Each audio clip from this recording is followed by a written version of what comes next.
ब्रजराजनगर निर्वाचन मंडली में चली स्वतंत्र सघन संशोधन डिजिटाइजेशन कार्य को अधिक क्रियाशील एवं समयानुवर्ती करने ब्रजराजनगर पौरपालिकार निर्वाही अधिकारी तथा सहायक निर्वाचन पंजीकरण अधिकारी श्री चंद्रमणि स्वाई विभिन्न बूथ क्षेत्र परिदर्शन कर कार्यर सेल्फ स्थिति जांच कर निकटरे ओडिशा एसआईआर मॉनिटरिंग सिस्टम द्वारा प्रकाशित तथ्य अनुसार ब्रजराजनगर निर्वाचन मंडलीर मोट 259 बूथ मध्य 20 बूथ रे डिजिटाइजेशन हार बहुत कम रही।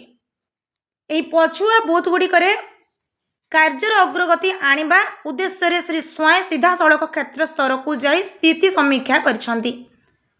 परिदर्शन समय निर्वाही अधिकारी श्री स्वाई संपृक्त बूथ गुड़िक बूथ स्तरीय अधिकारी बूथ स्तरीय एजेंट स्वेच्छासेवी एवं स्थानीय जनसाधारण सेमानंक समस्या और कार्यधारा संपर्क में विस्तृत आलोचना करथिले।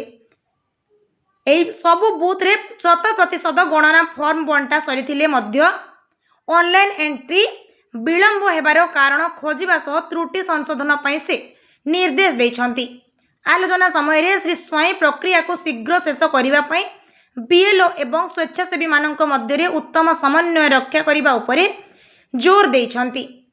यह सह स्थानीय जनसाधारण और विभिन्न दलर बीएलए मानकु एही प्रक्रिया रे सहयोग करने को अनुरोध करिसंती जेपरि कौनसी योग्य भोटर किंबा हिताधिकारी तथ्य बाद न पड़े।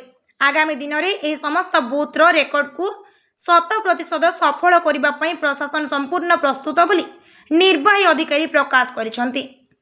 झारसुगुड़ारू घनश्याम पढ़ियारी रिपोर्ट ओडिया भास्कर।